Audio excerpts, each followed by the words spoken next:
Well, hi, Saxophone fans. It's Tuesday night, so we must be here in the command and control bunker of Saxophone World Headquarters. We're in the executive office buildings, executive offices, whatever. Yeah, we're in my office tonight. And I just wanted to let you know that a couple of events over the last week have kind of brought about tonight's topic, and which is going to be how you get in the saxophone business. And I want to dispel some myths. Hey, Grant, I'm honored that you're joining us tonight, and my old buddy Keith, too. Keith's bought a couple of nice horns from me, and I appreciate it. I do, Keith. I do appreciate your business. But anyway, on one of the groups, not one of mine, but on somebody else's group, and I do take the administrator of the group to task for this, Hollywood Swanger. There was a yo-yo on there talking about how, all these saxophone factories in China, they've got suicide nets around the outside of them, so when people jump out of the top floor, they can't commit suicide. And also they don't pay them but $1.25 a day. And the administrator of that group let that stand. Let it stand. Well, number one, that asshole didn't have a clue what he was talking about. And, that's one of the things I hate about the internet is that sort of thing. Hey, Ray, honored to have you with us. But another thing is a guy I know got in touch with me, and this is not an unusual set of questions. This guy wanted to have some horns made with his own name on them. And somebody told him to get in touch with me, and I'd tell him who it was that built our most excellent Super 400 series of horns. Well, hell, we've had a video up since 2010 showing you who builds our horns, me and the chairman of the board and owner of that company, and the general manager of the plant, and the young lady who actually handles my account with that company. We've made no secret about that. And what this guy wanted me to do was a couple of things. He wanted me to turn him on to them. Well, I can tell you, those are wonderful people. I've done business with them for almost 30 years, and they kind of picky about who they do business with. Secondly, another thing, Donna, Happy New Year, baby. Another thing that you need to understand is the better factories all have significantly high minimum orders. So I asked this guy, how many do you want? 2. 1, 2. 2?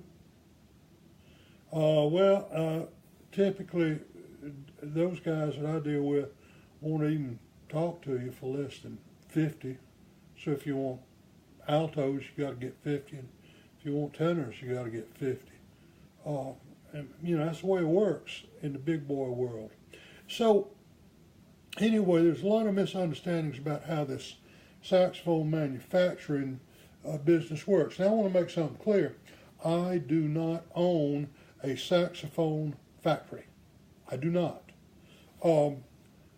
We have all our horns made. We're what's known as contract manufacturers.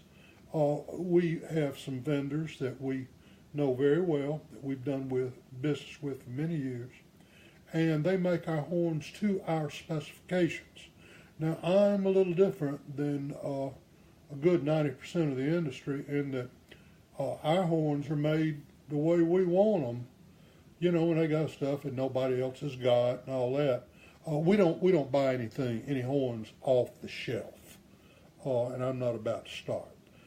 So let's understand some things that most people, virtually the entire industry, with the exception of the Selmer Company and a couple of other very small outfits, Calworth and Amati, and I'm sure there's some others that I can't remember, has moved to Asia. And the people in Asia do a magnificent job of building saxophones. And people don't understand how it works over there, so I'm going to tell you. Now, understand that what I'm going to call the mainline manufacturers, Selmer, Yamaha, Yanagasawa, they, to my knowledge, are not doing any manufacturing for anybody else other than their own stuff. Chad Taylor, glad to have you with us. Now, in Asia, there are a number of factories in Taiwan. We'll talk more about them in a minute. Mainland China, we've got a lot to say about them. And a couple of other Asian countries. There's some factories in Indonesia. I think the best saxophone factory in the entire world is in Vietnam. And over there, things work a little differently. 5 years ago, maybe 10 years ago at the most, there were maybe 50 different saxophone factories, you like that, in Taiwan. Most of them centered around the Huli region. Today, as best as I can determine, there are only 11, and they operate on a very different basis. With the exception of the KHS company, which is Jupiter, is what they're known as in the United States, virtually everybody there is now an assembler, not a manufacturer. To my knowledge, Jupiter makes pretty much all their own stuff. If they don't, I'm unaware of it.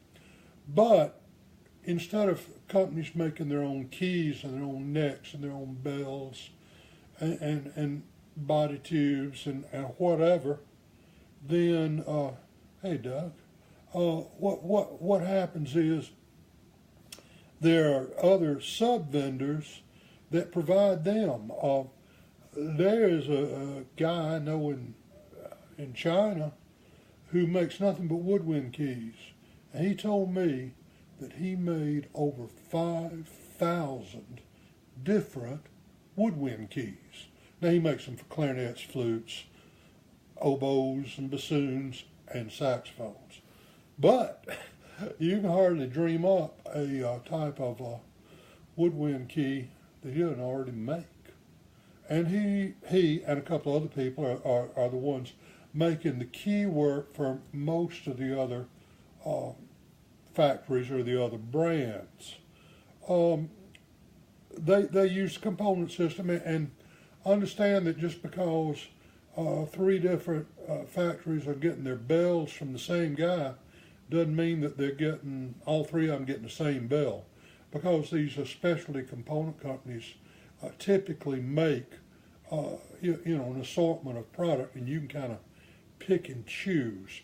There's been a great trend, particularly in Taiwan, toward consolidation. The smaller shops are getting bought out or are actually going out of business because the business model has changed now, and only the bigger fish are there. So this brings us around to the first thing you need to know if you're going to have your own brand of horns made. And I'm gonna use my good friend Chad Taylor's name for our brand instruments, and we're gonna make Chad Taylor saxophones. Probably not a bad idea. Anyway, Chad's a fine player. But anyway, if you want to have some Chad Taylor saxophones made, and you've found somebody over there that says they can make them for you the way you want them, here's the first thing you better find out. You better be finding out, does the guy you're talking to actually have a factory? Because it's been my experience that, I hate to say, 9 out of 10 guys that I talk to over there say, yeah, we'll make some horns for you, They ain't got a damn factory. They're buying their horns from somebody else. That's not the guy I want to talk to. I want to talk to the guy who is actually making it himself. If we can't talk, I need to find somebody that's actually going to be there. And it's always a good idea to, when you're having that conversation, say, well, yeah, how about if I fly over there next week and take a tour of your factory? And you get a lot of, yeah. Well, I tell you something else that I have done. I've got a young lady that I do a lot of business with in Asia. And when we were first getting our business relationship going, I was talking to her, and I'll tell you what her name is, because you see her on some of my news groups. Her name is Vicky Gong, and you can deal with Vicky Gong with a great deal of confidence. I've dealt with her for years, and big money. But yeah, Vicky and I were talking about some stuff, and we were talking on Skype, and Vicky got up from behind her desk, walked through the double doors, took a left, and suddenly there we were in the middle of the factory. Yeah, they got a factory over there, and they actually make stuff. But that's very important, because something that, if you don't get yourself in trouble, then you start buying horns, and you ain't dealing with the guy that's actually making them. That can be a big problem. Now, how are you going to find some of these elusive, reliable saxophone manufacturers? Well, coming up next week, I think, is the NAMM show. If you're here in the United States, you can go out to Anaheim, California, and go to the NAMM show, and now NAMM has made it open to the public, not just NAMM members anymore, which is when I'd had enough of NAMM. But you can go out there and you can see all these people, and they'll have a booth set up, and you can look at some of the stuff they say they built, and actually talk to them, and go have dinner, go have a few drinks with them, and all that, and kind of get a feel for what's going on. Something else that you can do as a starting point is you can go on something they have in Asia called Alibaba. And Alibaba is well, it's not like eBay, and it's not like Craigslist. It's like Alibaba. It's where all these different manufacturers in Asia are looking for buyers for their products. And you need to understand you're going to run into something over there that we don't have over here. We don't call it the same name. They have something in Asia they call a trading company. And what a trading company is, and there's nothing wrong with a trading company, as long as everybody's got the cards on the table face up, is a trading company is like a broker. You know, and they may represent a factory or two or different things, but if they're a trading company, they need to disclose to you that they're not a factory, they're a trading company, and there's nothing wrong with that. Another thing you can do is you can ask around. Now, I take a lot of pride in having what I consider to be about the best address book in Asia, and to a degree, I'm willing to share some of it. Some of it I'm not going to share because I respect people's confidentiality, and not everybody wants their name and their business shared around to people they don't know. But you might ask other people you know who are in the business. Now, when you find what we call the right factory, then you need to figure out pretty quick, does this factory, is it a full line factory? In other words, and I'm only talking about saxophones here now. I don't care about trumpets, trombones, tubas, contrabassoons, anything. But to make our Chad Taylor saxophones, we want somebody that can make altos, tenors, sopranos, baritones, maybe a sopranino, maybe even a bass.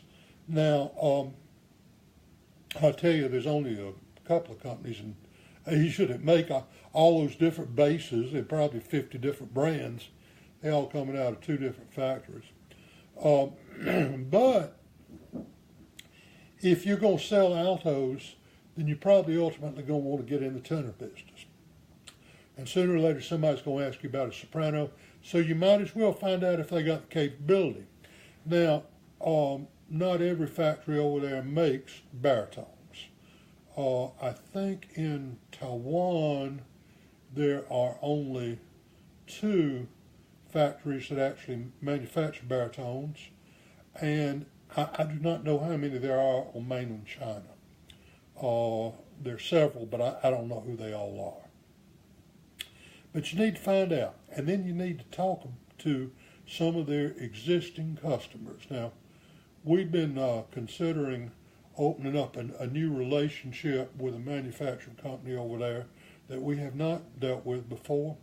And I called up one of my colleagues in this industry who I respect very much, and I knew that he was buying from them, and I knew he was hard to please. And so I called him up, and we had a nice little chat. And he told me a lot of good things that I wanted to hear about this, and in actuality, I recommended this company very highly. So, be sure and talk to some existing customers and existing customers that you know. Now, there's nothing wrong with going over there and visiting the factory and taking a look around. But if you've never been to a saxophone factory in Asia before, you're in for a shock because it's not like it's been portrayed. They don't have dirt floors and all that. Most of them are, very clean, have modern manufacturing equipment, and people who are extremely knowledgeable. That may not have been the case 25, 30 years ago, but it's the case today because those people are serious about doing a good job on the whole. And by the way, it's okay, boys and girls, to like this, and it's okay to share it with your friends and neighbors. So anyway, it's a good idea to, maybe go over there and look at what's going on. Get to know the people that are actually going to be doing the work. You may need to. One of the best things that ever happened to me was we had a design for a particular key, and that key, it was my design for the way to do it and all that. But you better believe I want Carol Sproul on this. Sure I do. Anyway, what's going on with that is one of the guys at the factory who I'd gotten to know got in touch with me and said, "Hey, Steve, here's a better way to do it." And sure enough, his idea was better than mine, and we're using it to this day. I sent him a bonus, too. Now, here's another thing that I can't stress enough, and that is on the people you're going to be dealing with, and they're almost certainly going to be Asian. Now, most of those people over there, to their great credit, speak better English than I do. Their English is certainly a lot better than my Mandarin or whatever. But don't you ever think for a minute that those people are not educated and aren't smart and don't know this industry. But you better be sure that the people you're talking with understand, you don't have communication issues. To me, I do speak a little Mandarin, very little.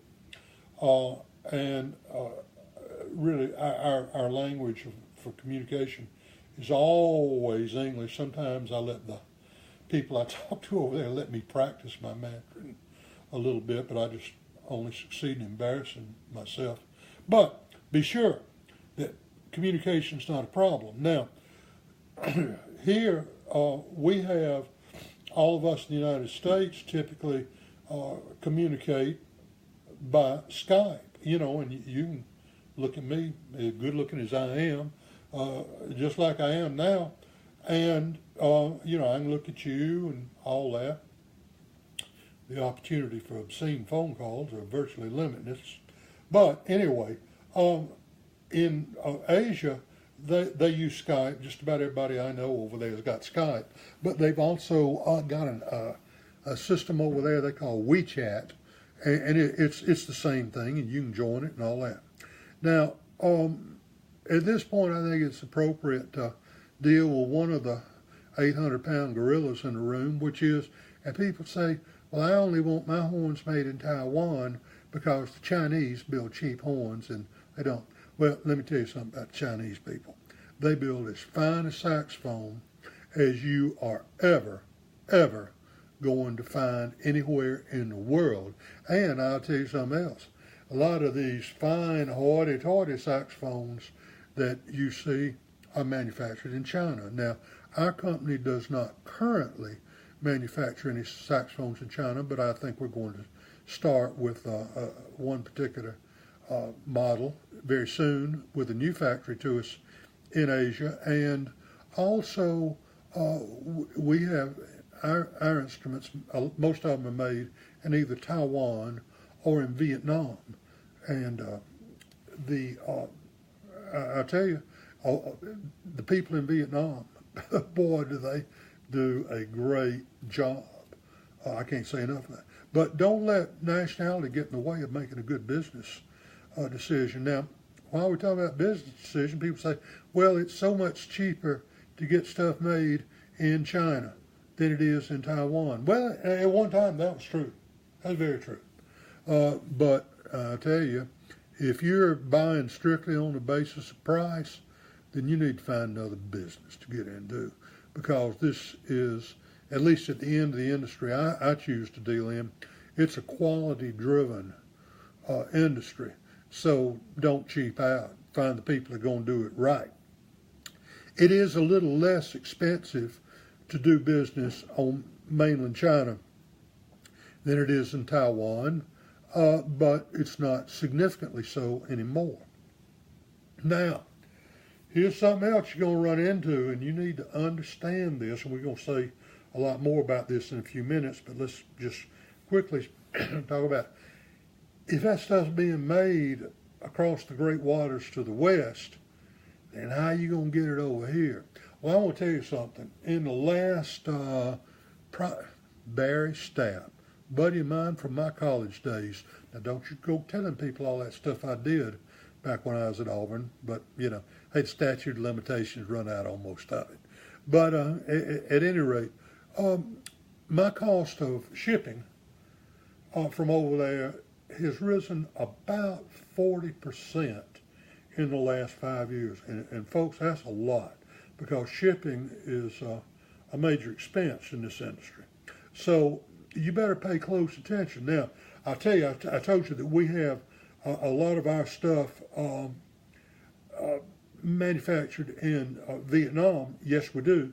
But one of the problems in doing so is the logistics of getting stuff off the back dock of the factory and into the hold of a cargo ship that's in turn going to ultimately make its way over here to New Orleans, because the infrastructure for all kinds of shipments in and out of Vietnam is not what it is in Taiwan or what it is on mainland China, and that's getting better all the time, but that's a consideration also.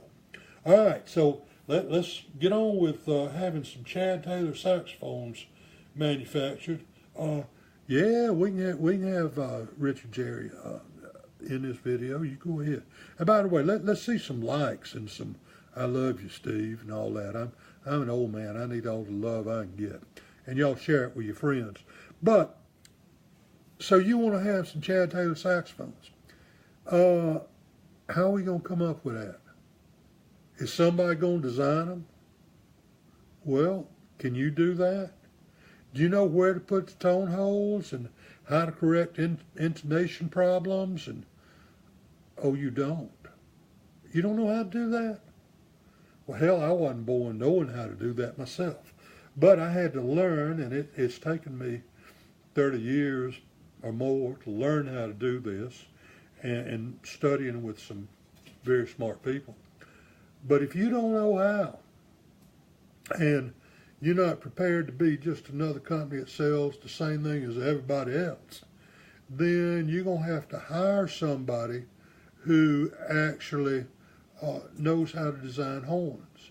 And yeah, I do design consulting. I actually have designed horns for some of our major competitors. They just didn't know it was me working for that factory. But you need to understand that if I'm going to do it for you, I ain't going to do it for the sake of my health.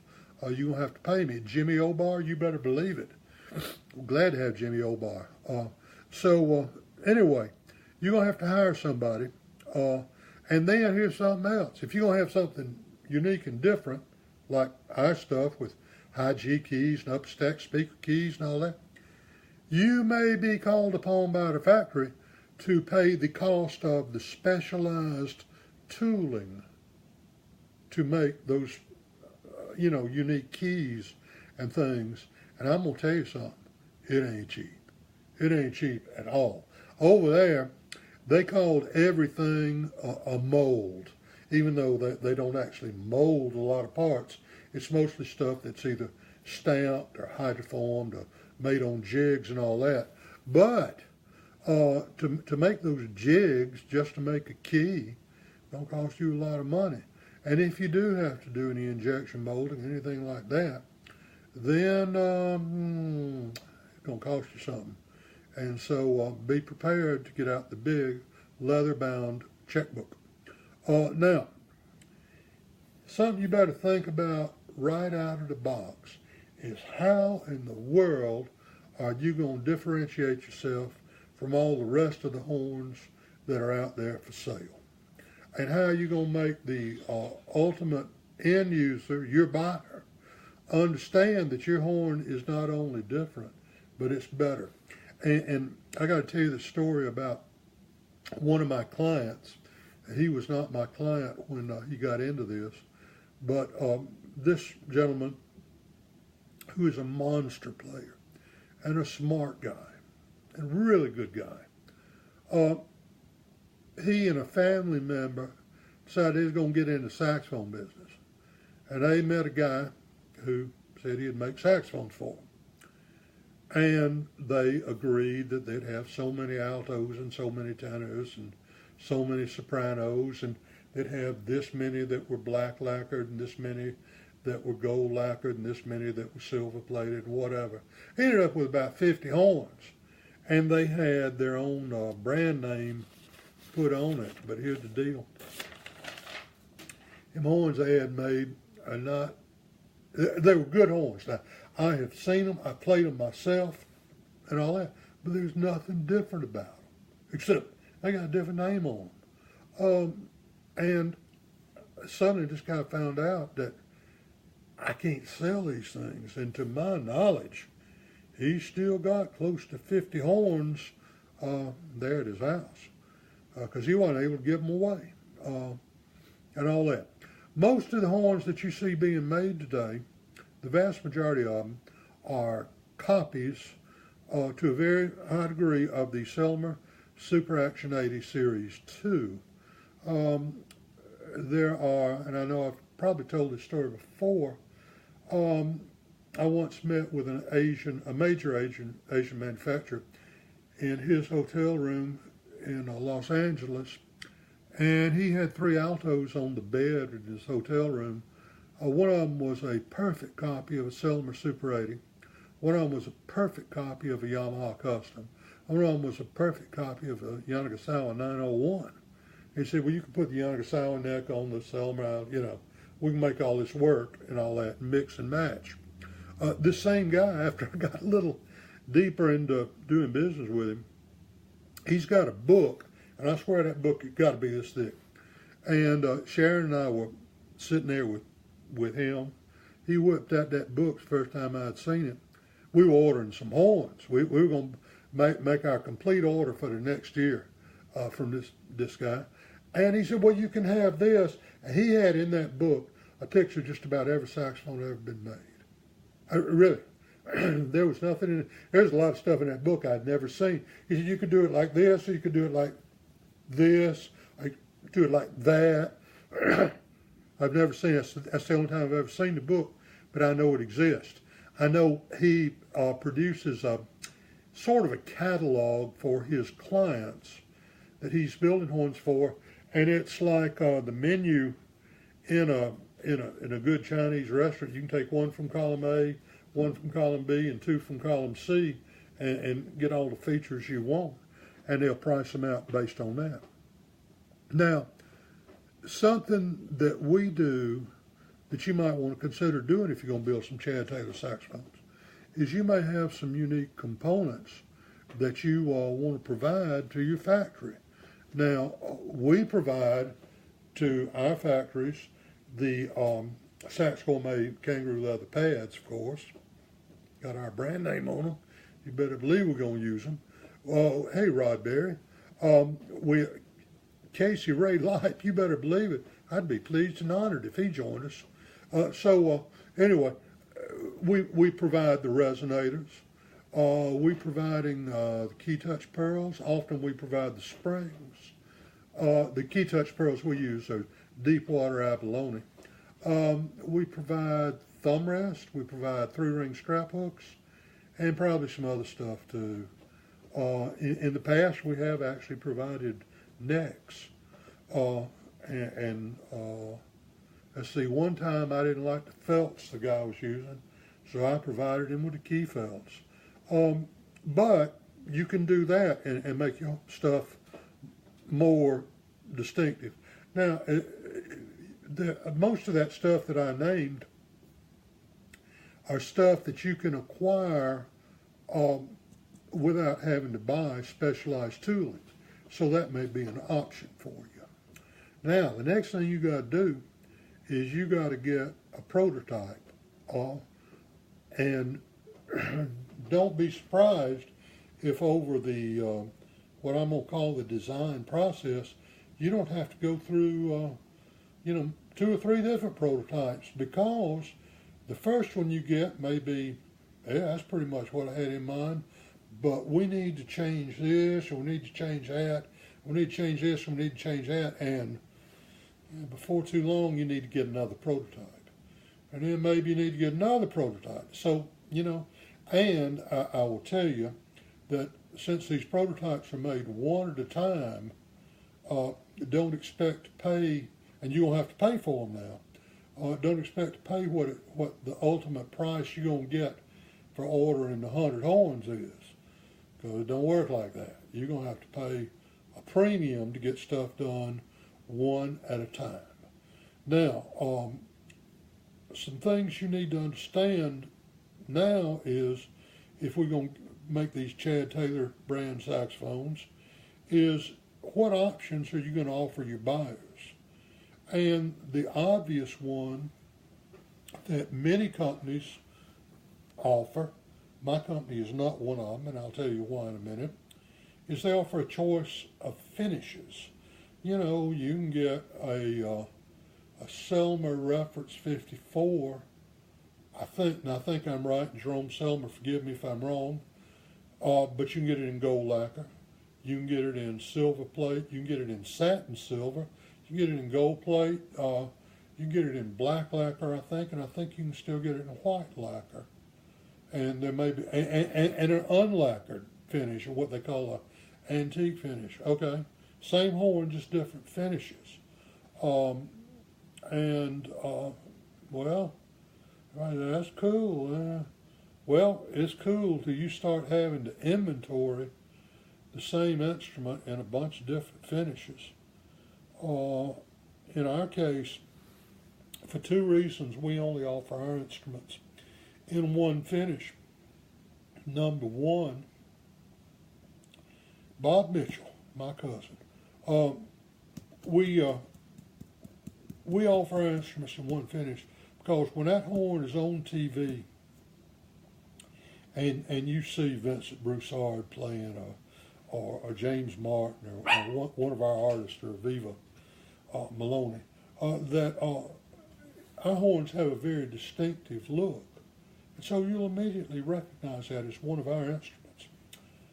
And another reason that we don't offer a choice is I'm one of the American businessmen that I admire the most is the great Henry Ford. And he said you could have the Model T in any color as long as it was black. He didn't want to inventory a bunch of different colors either. So that's it. All right, now we've decided what the horn's going to be like. We've gone through a bunch of prototypes. And understand, these first couple of prototypes may not be real pretty to look at. A lot of times we'll get a prototype and they won't buff all the excess solder off and all that. I don't care, because ain't nobody going to see it but me. Very, Very rarely do I sell one of our prototypes. I have in the past, and I might again in the future, but usually I don't. I keep them. But if they're ugly, first time or two around, that's okay. I don't care. So now you and the people you're dealing with need to sit down over a bottle of good liquor and talk about the following things. What's the minimum order? Well, I'm going to tell you it's more than 2, okay? And I'm going to tell you it's more than 10. And I'm going to tell you it's more than 20. So, if you can't do that, then you probably don't have any business getting in this business. Unless you're one of these guys that only wants to buy horns right off the shelf, and there's a lot of that going on, a lot of it, and just have your name engraved on it, and they'll do that for probably 5. I don't know. I've never been a party to that, but I know people that are. I know that people. Oh yeah, my horn is distinctive and all that. Hell, it's not. Because I know the guy that's making it, and he told me who all he was, making them for, and they're all the same, except the brand name on is different. Sometimes a little difference in the finish. Other things that you might offer is different. I know when I worked, 20 years ago, for Unison, and we were developing the Steve Goodson model, to my knowledge, that was the only time anybody ever sold a saxophone. And we offered, you could buy that horn with 2 different types of pads. We had the white, at the time, before we came up with Steve Saxophone made pads, we had the white kangaroo leather pads that we were getting from Musicmatic. That was their first line of pads. And then we were using black goatskin pads, which we were buying from Prestini at the time, with brass foil between leather and felt and all kind of sexy stuff. It gave you a choice. So maybe you come up with something like that, but make your work distinctive. So you got to figure out what that minimum order is going to be, and then the guy on the other end is going to be making these things for you. He gonna want to know how he's going to get paid, and if you're a new customer, I'm going to tell you how it's going to be. It's going to be cash up front. And they accept payment by bank wire. They're not going to take your MasterCard. They're not going to take your PayPal. They're going to take a bank wire for full amount due. And then they're going to lie to you, because every one of them guys lies to you, about what the production schedule is. Oh yeah, Steve, you'll have your horns in 3 months. Are you kidding me? I've been doing this since right after the earth cooled. And they never hit the production schedule. They never do. And it's okay. They think it makes me feel better to be told something, so I listen. But they never do. Now, these horns are over there in Huli in Taiwan, and we got to get them here to the Chad Taylor offices here in New Orleans. So how are we going to do that? All right. You say, well, I'll just get them sent over here by UPS. I've got a UPS account. God doesn't have enough money to have horns sent by UPS, a bunch of horns sent from over here. Air freight of any kind is prohibitively expensive, on a major horn order. So you're going to have to ship by sea. Now, what do you know about shipping a container load of horns over here? Nothing. So you're going to have to hire somebody who knows the shipping companies, knows how to get them packed right, knows how to get the kind of specialty insurance that it takes to get them from Taiwan to here. And if you suffer a loss, you get paid. And I'll tell you about that in a minute. And then when they get here, going through customs and paying the duty and having them x-rayed for Homeland Security and all that stuff is you wouldn't believe what a nightmare that is. So we use a company that's headquartered in Nashville, Tennessee, called V. Alexander, and I can't recommend them highly enough. All I have to do is tell them where it is and where it's going, and they take care of the rest of it. Now, I pay for that service, of course. Now, here's another couple of things. I mentioned the customs duty. I have to post a bond annually with the U.S. Customs Office to make sure that all my taxes on imports are paid.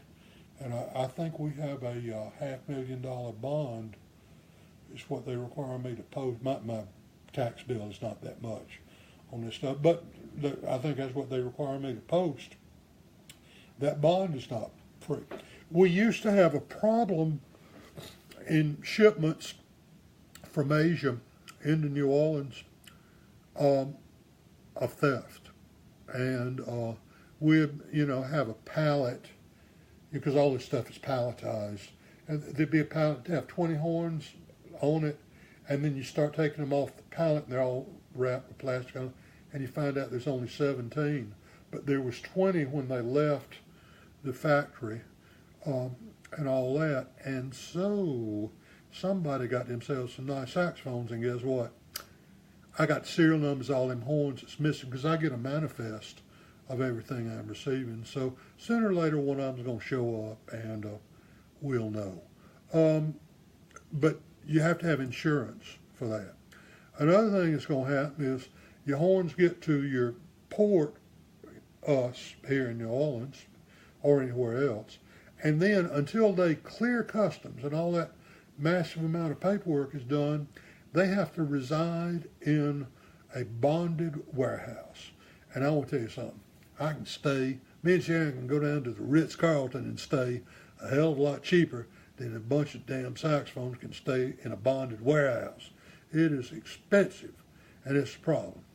Now, here's another thing you need to think about in dealing with these guys over there. Now, nobody I'm doing business with currently is guilty of this, but some people I've dealt with in the past are, and here's what I'm going to tell you about. Counterfeiting.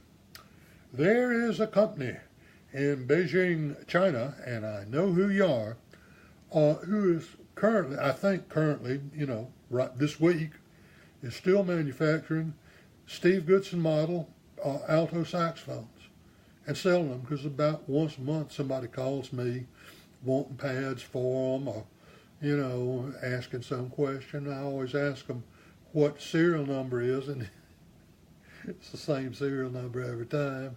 And it's not our, I thought, hello, Fabian. I'm honored that you join us. And I'll be in touch with you very shortly. Anyway, over there, these guys still making those homes. We hadn't manufactured that model since 2005, but they're still cranking them out over there and selling them. And it's, I'd have to go to China to chase them down and all that. And it's not worth. They're not hurting me, because we don't sell our products through dealers. So if you didn't buy it from me, you didn't get the real deal. We know. When I worked for LA Sax, the people who were building a certain model for us, I was in charge of manufacturing and product design. And one day the phone rang and somebody was calling me from Korea. And they wanted to talk to me about how they knew that we had a distributor in Korea, but they couldn't quite run them down. Could I help them? We don't have a distributor in Korea. Oh, yeah, you do. Well, come to find out, that son of a bitch in Taiwan that was making him horns, he ran off an extra 250 horns and sold them to his buddy up in Korea. And that guy was distributing them. So you got to watch that and make sure everybody's clear on all of that.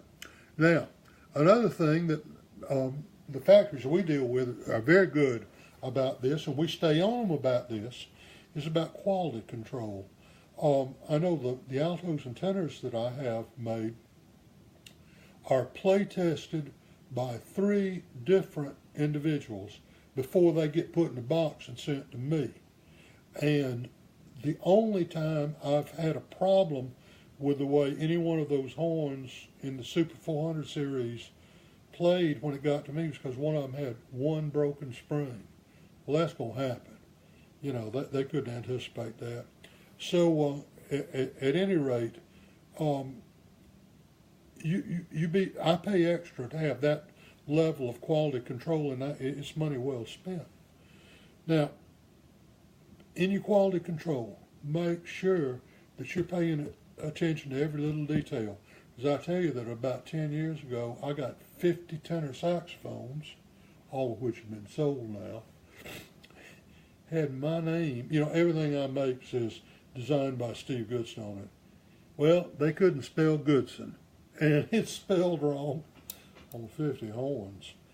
And was I mad about that? Because somebody over there wasn't paying attention, and that wasn't very good. Now, when they do get here to us, no matter how good your factory is, they're going to have some local setup, and because and we do some things here on our end, and I know my factories all know I do this, and if you hadn't figured this out, when you do business with me, you will. We do some stuff over here you don't know about, and we just as soon keep it to ourselves.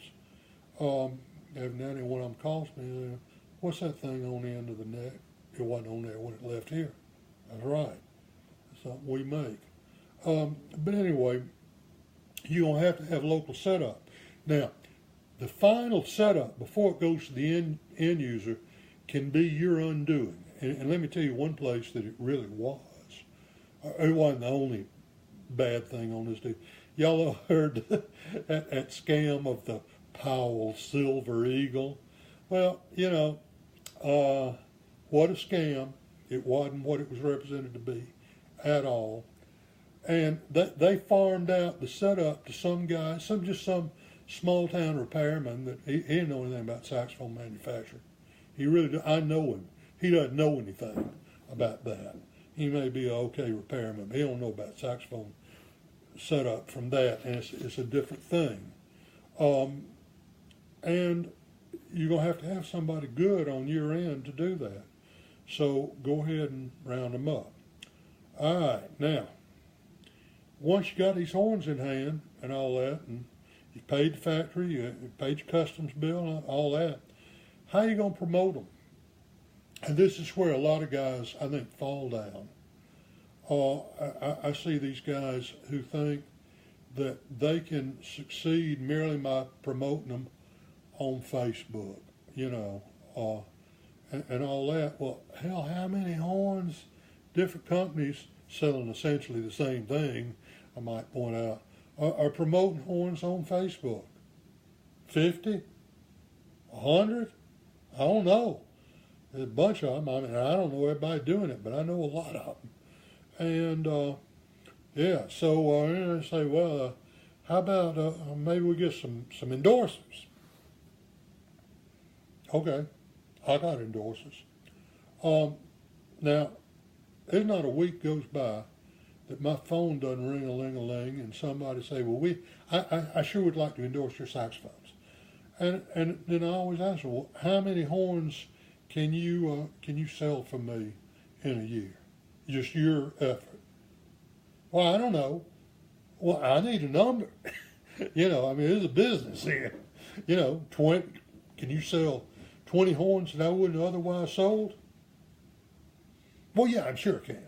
Okay, well, you buy 20 horns and sell them, and, you know, there you go.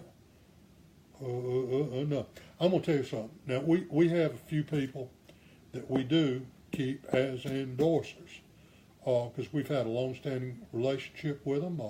Aviva Malone, Vincent Broussard, James Martin, a couple of others.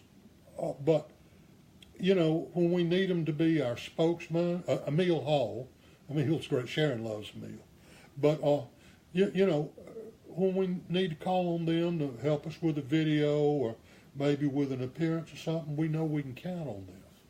But I don't think endorsers are worth giving horns to. Now, I've given horns to people before,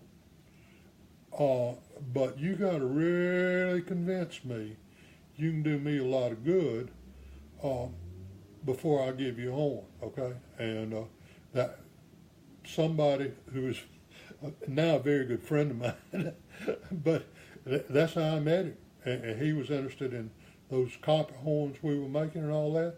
And he made a strong case, and I gave him a nice horn. I gave him some other stuff too, and I'm glad I did. But more than anything else, got a friend out of it, and y'all know who I'm talking about. But anyway, I want you to know I don't think endorsers are worth a damn thing. So if you do take on an endorser, always find out how much they're going to increase sales. Get a hard number. Otherwise, what are you talking about? Now, there's something a lot of people think is that when you have endorsers, that you have them on salary. We don't have anybody on salary. We don't. None of our endorsers are on salary. Some of the endorsers have received different types of merchandise. Some of them have received. Everybody that we have on the books now has received a very substantial discount on instruments. But nobody got a free ride. Nobody. So there you go. Now, another thing you can do, but you know, people can smell something that ain't right. You get yourself some reviews on the internet, you know, but be sure and get people that have actually played your horns. You know, not everybody does that. And something that we've been very effective with, as many of you know, we have a lot of discussion groups that we sponsor on Facebook, and that's been very successful for us, where we could help us get our message out. And we encourage other manufacturers. I have never, as long as they're legit now, as long as they're legit, I've never turned away any other manufacturer for promoting their products on our group. I mean, on our Mouthpiece group, for example, my friend Theo Wani, my friend Jody Espina, here I'm going to forget some of these other people and make them mad, but y'all know what I'm saying. They're welcome anytime. As long as you're on the up and up, it's all right with me. Now we got to talk about cost. Now, these self-appointed experts that I referenced at the very beginning of my little rant tonight, they always say, well, yeah, you can buy horns over there for $200. Really? Really? You can get horns made to your specifications and super high quality and all that, $200, and get them here delivered, $200. Boy, I've been a fool all these years. No, you can't. No, you can't. You can get crap for $200, but you can't get the real stuff. Don't let anybody tell you you can. They don't know what they're talking about. So you got to base your selling price on either your cost or whatever the competition is, or whatever the traffic will bear. And you know, you get to doing stuff. I'm gonna use our own horns as all that extra engraving and kangaroo leather pads and solid copper resonators, all that stuff. That stuff ain't free, okay? So two necks, all that stuff is not free. So you know, you base your prices on what the competition is and what an acceptable margin is, because see, I run a very low overhead operation because I don't have any dealers and I don't maintain a retail store anymore. So I'm not paying rent to any. Well, I pay rent to Sharon. She owns one of the buildings we use. But the fact of the matter is, I'm running as low overhead as anybody ever gonna meet, and I still have to consider that I have to pay, you know, all kind of other taxes, insurance, and just it goes on and on. Sonny Campbell is a great musician and my buddy all my life. So if you're going to sell through dealers, understand this.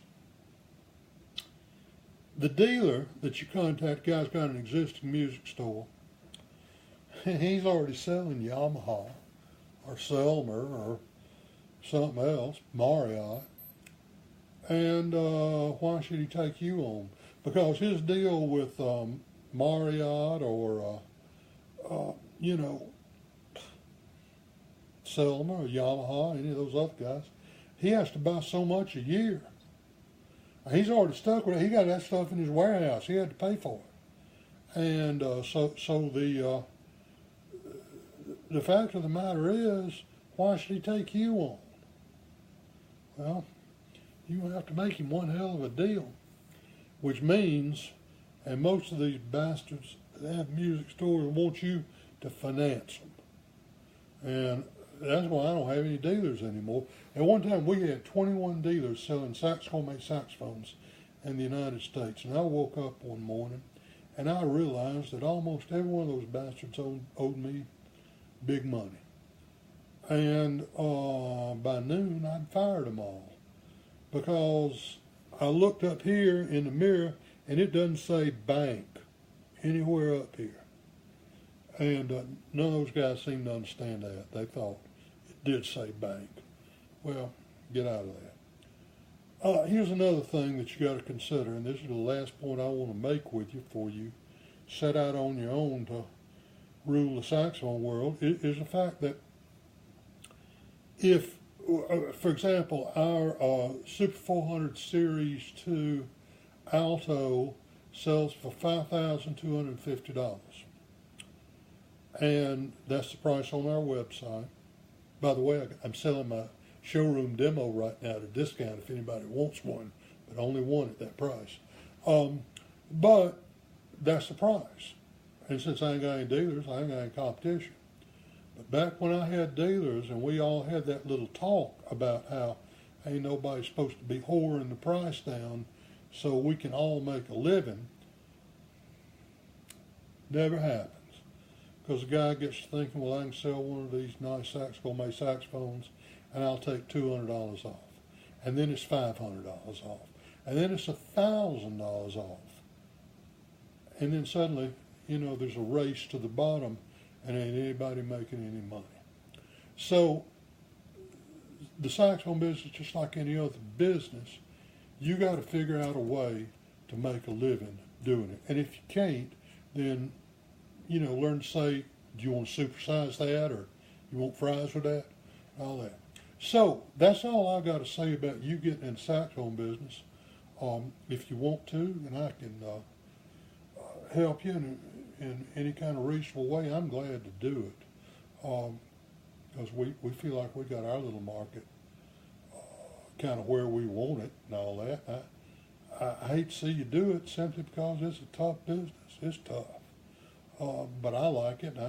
I'm too old and too stupid to do anything else. So that's all I got to say on the subject. If you have some more questions, let me know, and I'll do what I can to get them answered. So from Saxophone World Headquarters, I'm in the command and control bunker here. I'm down in the executive offices of the command and control bunker, which is located in New Orleans. We're located in Sector R in the city of New Orleans. So everybody remember, practice long tones every day, and remember to keep your reed wet. So, goodbye for now. I've enjoyed talking to you. Bye-bye.